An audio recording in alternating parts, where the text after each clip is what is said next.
Good morning, students.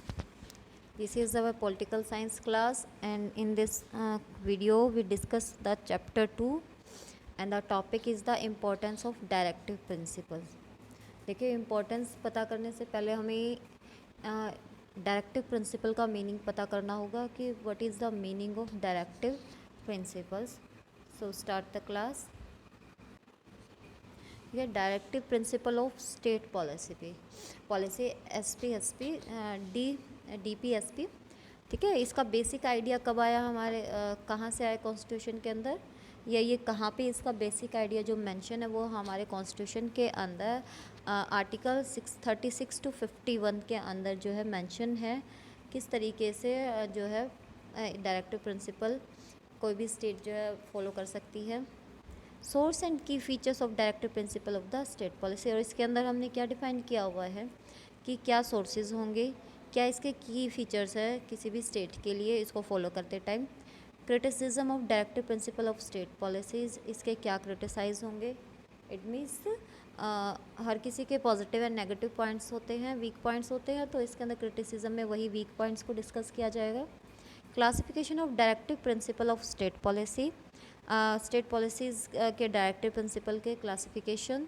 Next is comparison between directive principle and fundamental rights. देखिए, both are complementary to each other. अगर fundamental rights है तो साथ के साथ डायरेक्टिव प्रिंसिपल भी कॉम्प्लीमेंट्री वर्क करते हैं पैरेलली किसी भी सोसाइटी के अंदर. और ये कहाँ से आया, कब आया, ये केशव भारती केस था, वहाँ से ये प्रेजेंट हुआ. देखिए, मैंने जैसे आपको अभी बताया कि डायरेक्टिव प्रिंसिपल और फंडामेंटल राइट्स का एक दूसरे के कॉम्प्लीमेंट्री भी है, लेकिन दोनों में कुछ डिसिमिलैरिटीज़ भी हैं, दोनों एक दूसरे से थोड़े अलग भी हैं. तो वो पॉइंट्स डिस्कस कर लेते हैं कि किन किन पॉइंट्स पे वो अलग है. फर्स्ट क्या आता है, FR means fundamental rights are incorporated in part 3 of the constitution, यानी कि जो हमारा रिटन कॉन्स्टिट्यूशन है उसके पार्ट 3 के अंदर इनको डिस्क्राइब किया गया है, जबकि हमारे डायरेक्टिव प्रिंसिपल क्या है, पार्ट 4 का पार्ट है ये. FR is enforceable through court of law, यानी कि जो हमारा लॉ है, कोर्ट है, उसे क्या करती है, उसको एनफोर्स करती है. कंपल्सरी है, दीज आर राइट्स, आपको पता बाय बर्थ आप फंडामेंटल राइट्स आपको मिल जाते हैं, तो दीज आर कंपल्सरी राइट्स और the enforceable rights. Otherwise DPSP क्या है, not enforceable through court of law.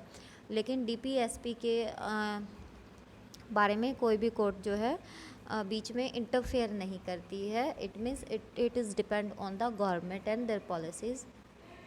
F R like command to state. ठीक है, फंडामेंटल राइट्स क्या करते हैं, किसी भी स्टेट को कमांड कर सकते हैं. कमांड का मतलब स्टेट वाइज जो है उनकी गवर्नमेंट जो उनको चेक करती है, प्रोटेक्ट करती है.